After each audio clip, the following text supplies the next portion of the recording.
Ada apa, Bu?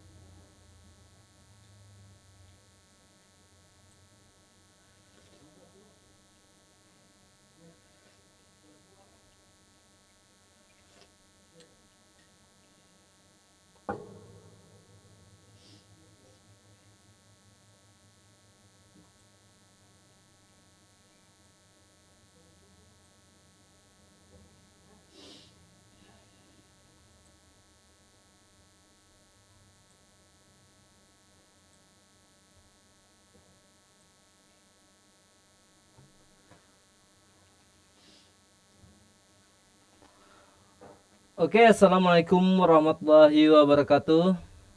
Selamat sore dan salam sejahtera untuk kita semua. Oke, teman-teman, sore ini kita kedatangan tamu spesial, yaitu Ibu Laila. Ibu Laila ini akan menceritakan tentang lingkungan. Karena sore ini jadwal kita memang laman lingkungan. Kita akan tentang cerita lingkungan di Bukit Matuk. Wah, Bu, apa kabar, Bu? Alhamdulillah sehat. Bu, kita ngobrol santai aja, Bu ya. Iya. Kita cerita-cerita tentang lingkungan Mantok. Ibu, kita datang di sini memang mewakili Komplit ya, Bu ya. Iya. Komplit ini adalah komunitas pengelolaan lingkungan terpadu. Komunitas pengelola. Pengelola, Pengelola oh, lingkungan. keren. Iya. Bahwa teman-teman, Komplit ini adalah salah satu komunitas yang ada di Melawi. Komplit ini yang singkatannya komunitas pengelola lingkungan terpadu. Oke. Oke, Bu, kita diskusi santai aja lah. Oke. Karena saya pengen tahu sih, Bu, tentang Komplit dulu lah. Kenapa Ya. sih harus ada Komplit di Melawi gitu? Hmm, Sebenarnya sejarahnya dari tahun 2014. 2014, Bu ya. 2014 Lama bahwa juga ya. iya. Cuma ya sekarang kami baru bergerak lagi. Tadinya kita konsen ke pengelolaan sampah ya. Di tahun 2014 berawal dari waktu itu kami melakukan lomba daur ulang sampah tingkat SMP dan SMA. Terus ya kawan-kawan NGO dan wartawan mengharapkan kegiatan ini tidak hanya sampai di situ aja gitu. Makanya akhirnya kami sering mengadakan pertemuan-pertemuan bersama kawan-kawan ya, maka akhirnya terbentuklah komunitas pengelola lingkungan hidup terpadu ini gitu. Awalnya itu, dan kemudian mengapa kami bangkit lagi saat ini. Awalnya banjir di bulan Juli 2020 20 kemarin kemarin ya. ya, yang awal bulan Juli itu ya. Em, Kami kumpul lagi kebetulan di rumah saya bersama kawan-kawan. Em, Bagaimana kita untuk mengantisipasi banjir untuk beberapa tahun ke depan, karena dilihat dari daur ulang banjir di Melawi ya, tahun 2008 saya udah di Melawi. Itu banjir besar juga di 2008, terulang lagi di 2020 kemarin. Jadi saya melihat ada siklus siklus banjirnya Banjir di yang 12 tahun gitu. Dan kami melihat juga bukan hanya sawit pada saat ini gitu, maraknya pertambangan emas tanpa izin yang saat ini bukan hanya di Melawi. Iya, Itu benar, juga Bu. menjadi salah satu dampak banjir bukan hanya di Melawi ya. Hmm. Makanya kami kawan-kawan ternyata ya diskusi diskusi diskusi, akhirnya kita mulai dari mana gitu kan untuk melakukan konservasi lah ya.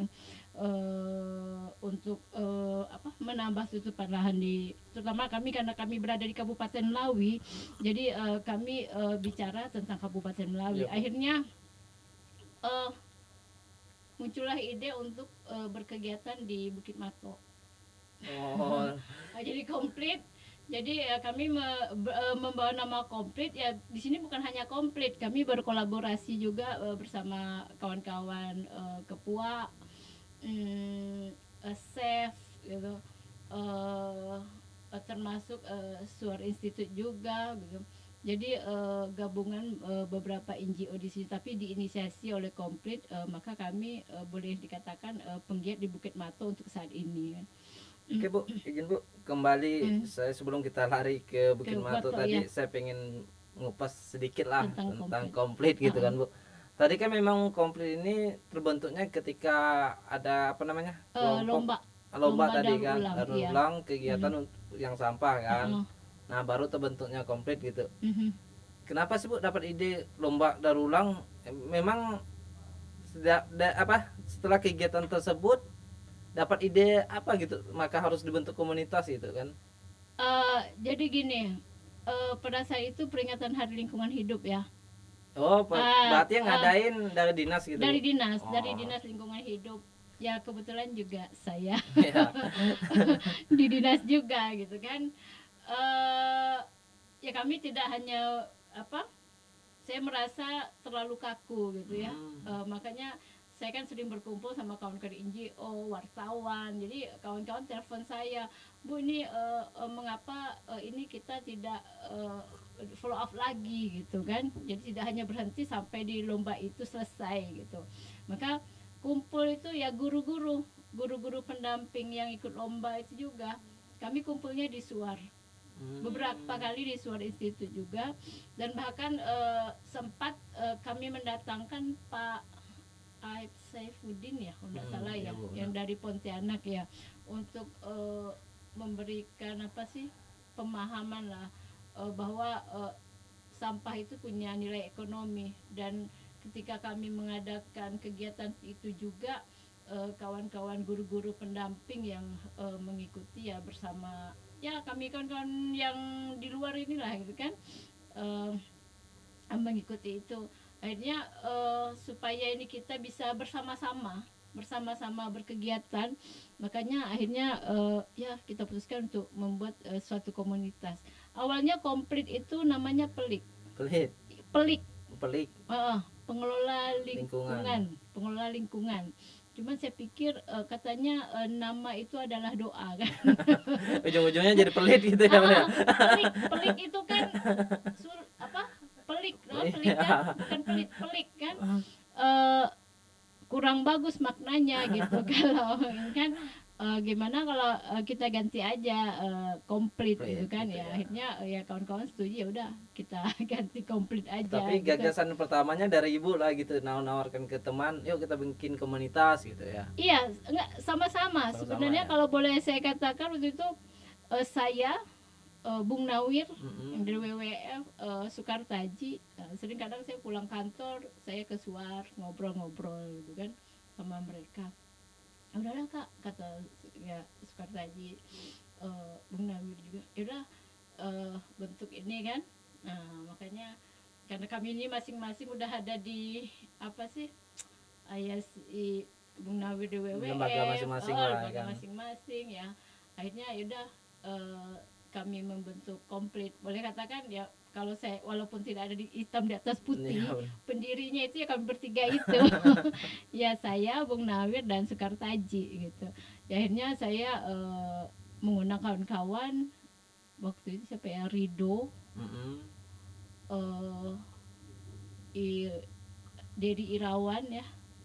Iya di Irawan. Dedi Irawan, Rido, ya Rido Bung yang Nawir. WWF sekarang ya. Ya, kayaknya Rido itu ada di kami itu sebagai sekretaris kalau nggak salah ya. Ya, sampai saat ini juga Rido masih sebagai sekretaris gitu. Jadi ya boleh kita buat NGO. Akhirnya kami ke notaris ya, ya membuat itu. Akhirnya alhamdulillah udah ada akte pendiriannya itu komplit. Jadi itulah sejarahnya dari lomba daur ulang tingkat SMP dan SMA di Melawi pada Hari Lingkungan Hidup. Ya kawan-kawan minta untuk kita tidak hanya berhenti sampai di situ. Ya kami berlanjut. Setelah itu kami mengadakan pelatihan daur ulang sampah di Kelaki. Itu udah dikelola oleh komplit Komplit, sendiri. komplit. Itu pelatihan pengelolaan sampah organik dan anorganik, melibatkan ibu-ibu rumah tangga. Ada 2 kelompok di laki-laki ya kelompok organik dan kelompok anorganik. Selanjutnya setelah itu kami di Desa Tanjung Sari itu mengadakan kegiatan yang sama juga gitu. Nah setelah itu memang agak berhenti sebentar. Apa sih Bu penyebab berhenti gitu kan? Ya sibuk masing-masing. Sibuk lah pada kegiatan masing-masing lah Nih ya. ya alhamdulillah sekarang ya semenjak banjir itulah ya Termotivasi dari banjir ya. termotivasi kan. Alhamdulillah kan pada saat banjir itu saya kan punya ada pondok kami yang kami kelola juga, pondok pesantren Syekh Zainuddin NW Oh iya, yang iya, di Bu. KKLK. KKLK. Kawan-kawan kebetulan waktu itu memberikan bantuan di pondok benar, Bu. pondok KKL pondok Ponpes Syekh Zainuddin. Saya kebetulan lagi ada di Bogor waktu itu, terus mereka telepon saya kan, Kak kami lagi di Ponpes kakak kan. Oh video call kan.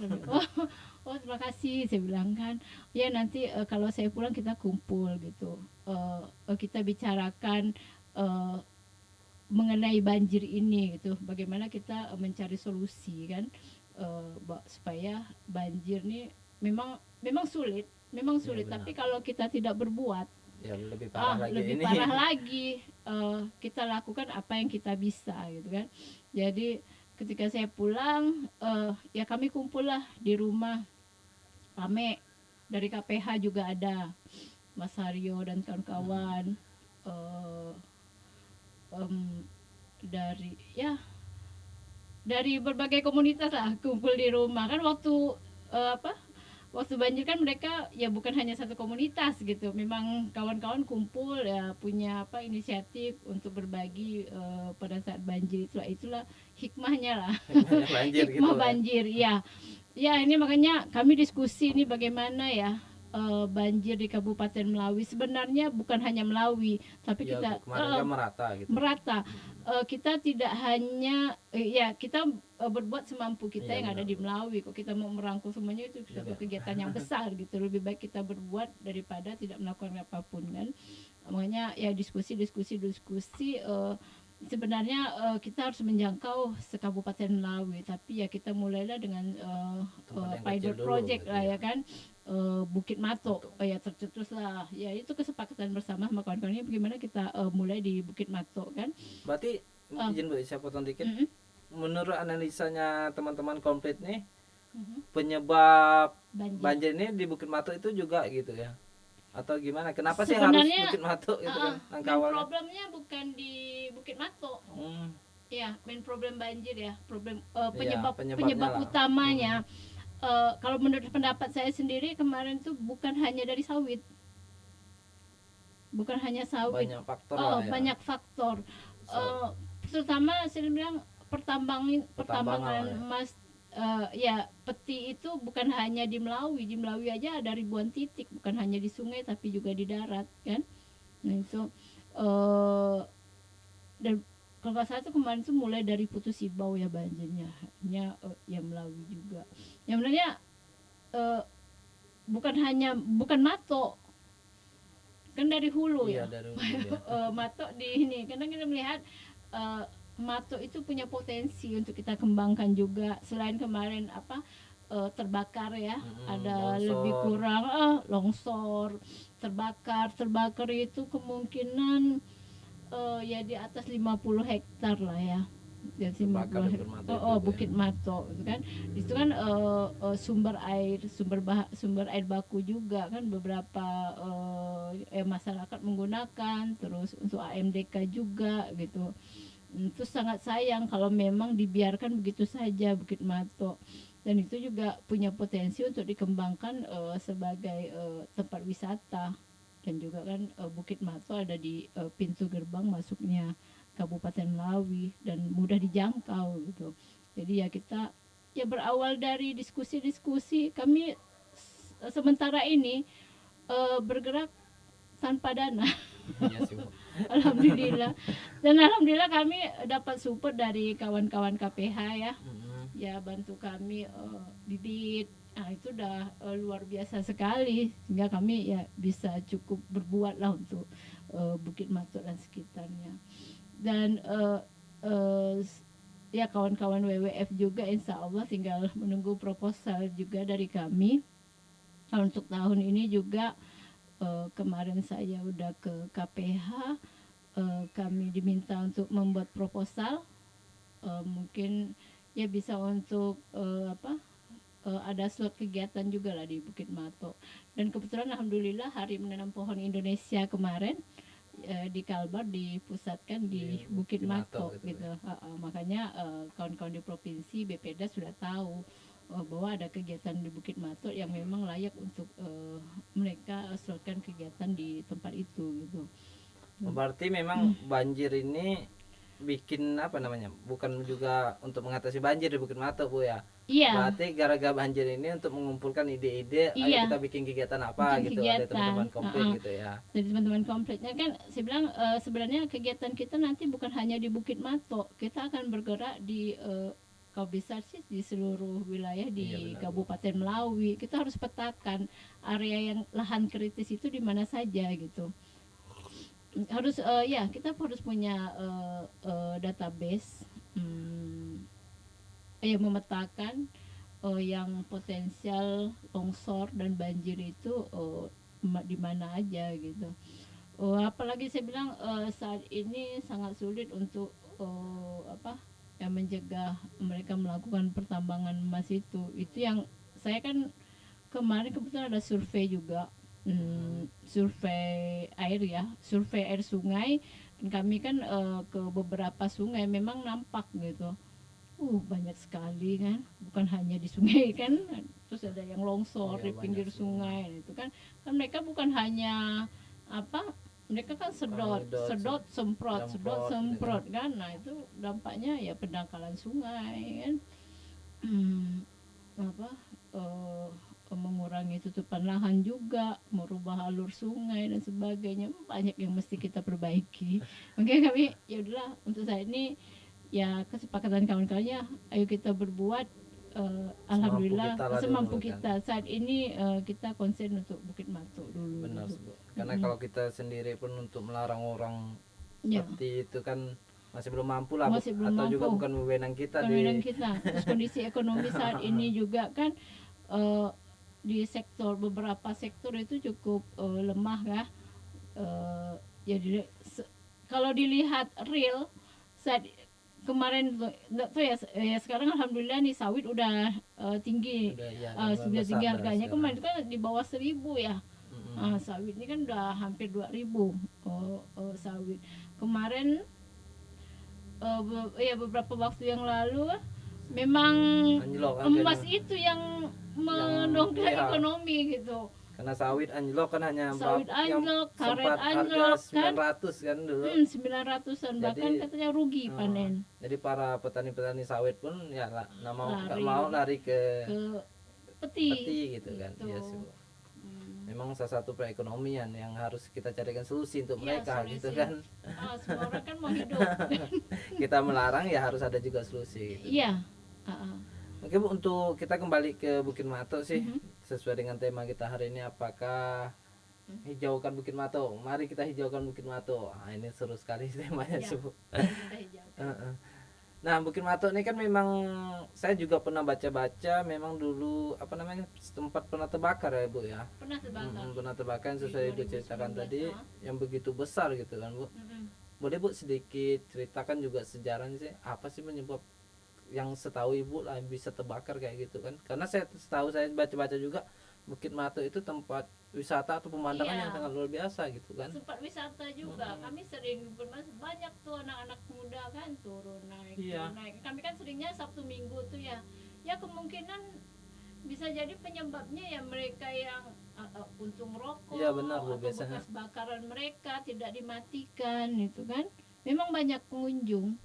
Berarti pada zaman itu iya sih, Bu, kebanyakan tempat wisata memang terjadi kebakaran itu pengunjung yang tidak bertanggung jawab kan, yang meninggalkan bekas bakar mereka dan akhirnya terbakar atau meninggalkan sampah dan sebagainya kan.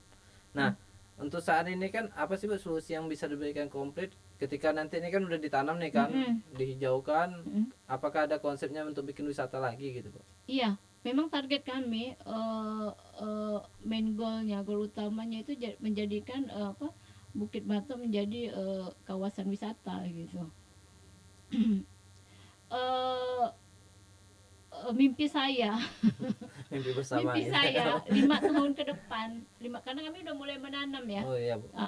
Mulai menanam dan kami ya melibatkan masyarakat, dan insya Allah juga Karang Tarunanya akan kita libatkan untuk kegiatan ini, karena memang kita harus buat strukturnya gitu untuk wisata di Bukit Matok seperti apa. Makanya mulai dirancang dari saat ini kan kami udah mulai menanam bersama masyarakat, bukan hanya bibit buah-buahan, tapi juga ya tanaman yang untuk meningkatkan untuk mengeritmen Bukit Matok sebagai salah satu sumber air baku ya. Jadi kita ada pengayaan tanaman, MPTS dan buah-buahan. Jadi agroforestry lah. Jadi aneka tanaman ya. Agroforestry ya, kita berharap ya, kami berharap dalam 5 tahun ke depan, kita udah mulai tanam saat ini ya, mungkin dalam 3 tahun sampai 5 tahun ke depan itu buah-buahan udah bisa panen gitu ya. Sambil kita pemeliharaan itu, kita juga peningkatan kapasitas masyarakat. Dan kita insya Allah akan menggait Karang Taruna untuk berkegiatan bersama kita. Dan ini kan kebetulan kan apa kepala desa baru gitu kan, bupati baru kan. Nah, kami harus melakukan pendekatan lagi dengan stakeholder terkait ya. Kalau kemarin kami mendatangi kepala desa kan, mendatangi masyarakat untuk berkegiatan ini kan, alhamdulillah sih mereka sangat support gitu kan. Tapi dengan pergantian juga ini kan ada pengaruh juga, kami harus memberikan pengertian juga, memberikan pemahaman juga mengapa kami berkegiatan di Bukit Matok, supaya ada support juga dari stakeholder setempat gitu. Apalagi tidak ada dana desa yang bisa dialokasikan di situ gitu. Jadi konsepnya memang tujuan utamanya menjadikan Matok bukan hanya lestari hijau, lestari air bakunya melimpah, tapi menjadikan Matok sebagai desa wisata, area wisata yang bisa meningkatkan nilai ekonomi masyarakat setempat gitu. Dan mimpi juga Matok menjadi ikon Melawi, karena kan memang strategis. Strategis gitu, mudah dijangkau, pintu masuk Melawi, mau masuk Melawi ke Matok dulu gitu. Dan Matok ini kan adanya di Desa Pemuar. Dan kemarin juga Pak Ruby PLT Kadesnya cerita, ternyata Pemuar itu artinya pemadu ya. Jadi dulu tuh sejarahnya Pemuar itu penghasil madu. Nah itu madu alam gitu Pak. Katanya ada satu pohon di sana. Nah, kami belum ini lagi cari informasi yang ya bukti sejarah gitu kan, bahwa memang pemadu itu Pemuar itu pemadu, pengambil madu gitu ya. Pengambil madu ya.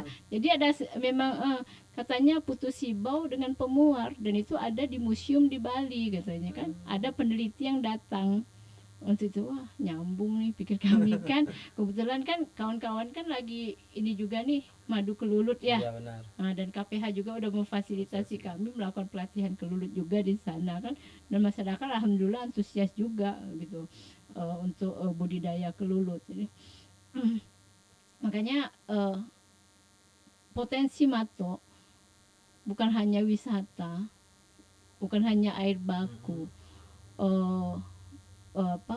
komoditi ininya juga bisa menjadi satu primadona juga nanti kan.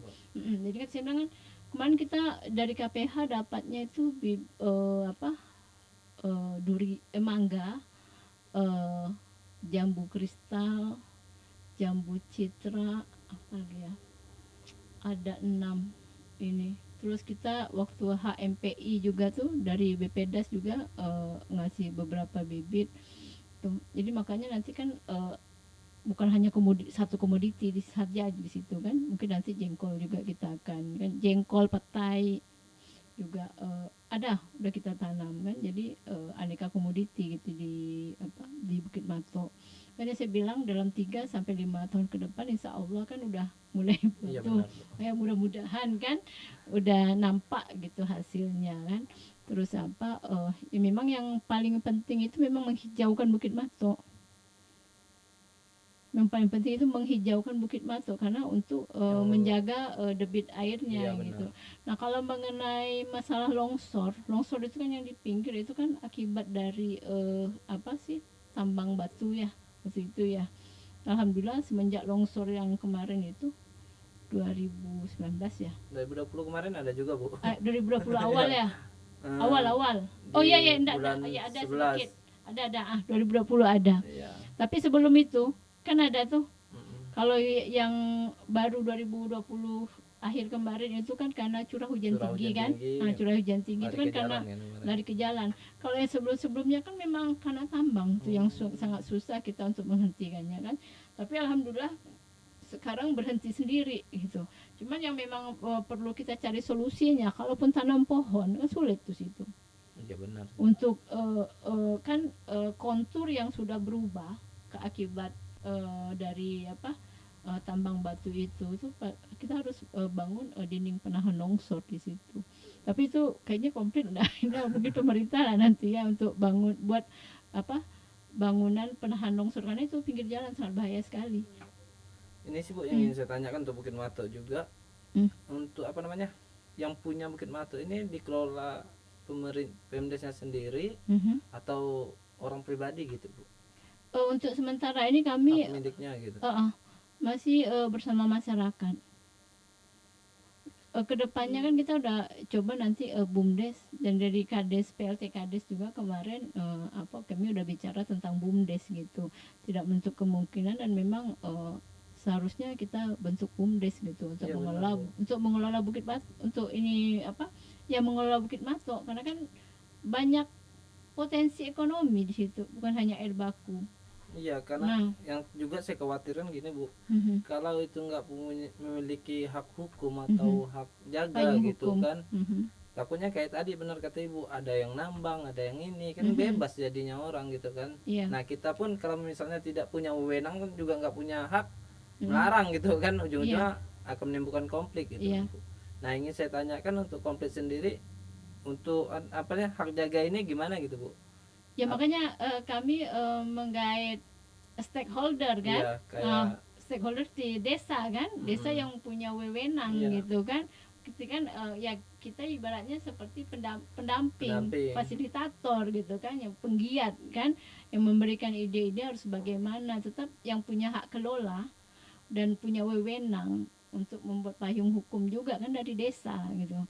Jadi kemarin itu ya beberapa kearifan lokal juga kita udah kumpulkan kan, biasanya ininya seperti apa. Saya juga udah minta, kebetulan beberapa anggota kami ada di Bukit Mato, ada di Pemuar kan, jadi minta gali gitu beberapa yang bisa kita jadikan nanti perdes atau apa kan, untuk melindungi Bukit Mato kan, ya siapa yang mencabut pohon harus seperti apa kan, siapa yang menebang kan.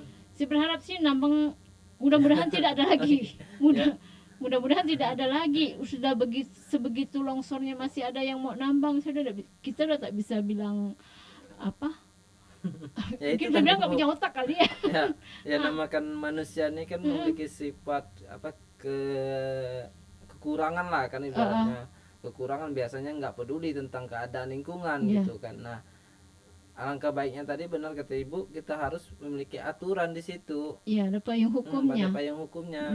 Nah, ketika dia nambang ya dia harus menerima risiko gitu kan. Iya. Kalau kita tidak iringi dengan payung hukum, bahaya juga. Kita mau negur pun akan menimbulkan konflik gitu kan. Iya. Karena kita tidak memiliki dasar hukum.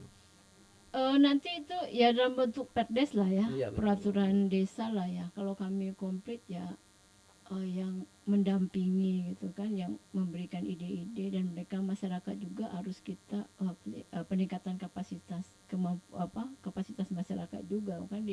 Alhamdulillah WWF sering mengadakan pelatihan, sosialisasi dan sebagainya kan, yang mudah-mudahan makin meningkatkan pemahaman mereka gitu ke depannya. Memang ya kelembagaan yang harus kita bangun di Bukit Mato. Ya kami tidak mungkin kan tidak seterusnya di Bukit Mato gitu kan. Ya memang niat kami ya bukan hanya Bukit Mato, karena problem utama bukan hanya Mato gitu. Memang kita melihat Batok ini punya potensi yang punya besar gitu kan. terus punya pesona lah kan, punya pesona untuk kita bergiat di situ gitu kan. Kalau Bukit Mato ini jadi area wisata kan, ikon Melawi, orang datang ke Melawi taunya Bukit Mato kan, ada apa sih di Bukit Mato, taunya Bukit Mato hancur kan? Gitu kan. Kalau memang kita bisa bangun infrastruktur juga untuk mencapai ke area agroforestry-nya, kemungkinan juga bisa kita berapa sih trekking sepeda ya apa sih? Itu udah ada juga, saya lihat di internet, maka udah ada yang menawarkan untuk apa trek sepeda di Bukit Mato gitu kan. Masih bilang mana jalurnya ya kan? Ayo mulailah. Iya memang kan ada area yang memang agak landai gitu, tidak sulit juga untuk dijangkau kan. Jadi enak untuk bersepeda. Iya memang ada tuh, coba lihat di Google, ada yang menawarkan. Nah, mengapa tidak kita kembangkan juga itu? Yang menawarkan itu dari perusahaan luar gitu? Dari pihak lain. Saya melihat di sini, makanya ya kita kan nanti buat kelembagaan, legalitasnya kan. Jadi Mato ini dikelola oleh siapa gitu, oleh lembaga yang memang legal untuk mengelola Bukit Mato, memberikan penghasilan juga untuk desa pemuar kan. Ada masukan untuk desa pemuar, meningkatkan ekonomi masyarakat setempat kan. Anak-anak muda di sana kan juga ya lumayan ya, yang usia produktif kan ada kan, yang bisa kita gandeng gitu untuk mereka bersama kita bergiat di Bukit Mato. Dan untuk ini juga Bu, ini kan memiliki target Ibu 5 tahun lah di Bukit 5 tahun. Mato kan. Nah untuk strategi step by stepnya bagaimana nih Bu? Misalnya di 2001 nih apa nih targetnya di Bukit Mato gitu?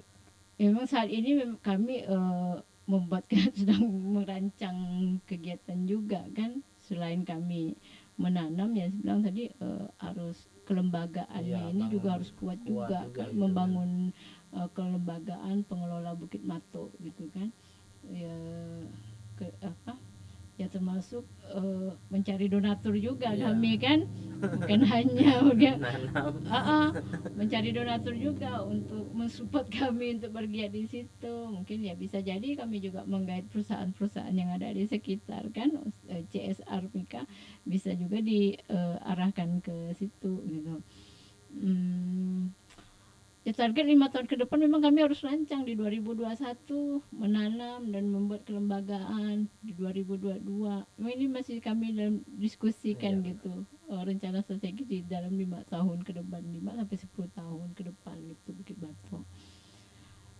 Oke Bu, karena waktu kita pun sudah menyampai jam 5. Iya. Boleh Bu minta sedikit atau motivasi lah untuk warga-warga yang di sekeliling Bukit Mato gitu. Assalamualaikum, selamat sore kepada kawan-kawan warga di sekitar Desa Pemuar ya, Desa Pemuar khususnya. Kami berharap kehadiran kami, komunitas pengelola lingkungan terpadu di Bukit Mato, disupport oleh stakeholder yang baru dan juga masyarakat sekitar. Kami ada di Bukit Mato untuk menjadikan Bukit Mato sebagai ikon Kabupaten Melawi umumnya dan ikon Desa Pemuar khususnya. Semoga kehadiran kami memberikan manfaat dan peningkatan ekonomi di Desa Pemuar dan Kecamatan Belimbing. Terima kasih. Sangat mulia Bu. Oke teman-teman sahabat laman inspirasi. Itu tadi sudah kita dengarkan ide dan gagasan dan niat baik dari teman-teman komplit. Yang sini juga dihadiri Ibu Laila, selaku ketua ya Bu ya? Iya, pada saat ini. Selaku ketua komplit. selaku ketua komplit yang tadi punya ide dan gagasan untuk membangun Bukit Mato. Dan untuk teman-teman yang berada juga di Bukit Mato dan untuk teman-teman pecinta alam lah, jangan rusak Bukit Mato. Bisa gabung bersama Nah, kami bisa juga bergabung ke dengan komplit bersama. menjaga Bukit Mato bersama lah gitu, Bu. Ya, Karena Bukit Mato ini tidak bisa kita jaga sendiri. Kita harus jaganya juga bersama. Bergandengan tangan. Karena kalau rusaknya Bukit Mato, rusak juga perjalanan kayak kemarin. Ingat saya, Bu, di bulan 11 itu ada longsor kan gara-gara Bukit Mato dan akhirnya akses jalan kita pun terputus gitu kan. Nah, untuk teman-teman, ayolah sama-sama kita jaga Bukit Mato. Untuk menjaga Bukit Mato, minimal kita harus hijaukan dulu Bukit Matonya. ya. Oke, sekian dari saya. Terima kasih, Bu, telah hadir di laman podcast Inspirasi. Semoga lain waktu kita hubungi lagi, Bu. Ya, makasih. Teman-teman laman Inspirasi, saya ucapin dengan ucapan Assalamualaikum warahmatullahi wabarakatuh. Selamat sore dan salam literasi.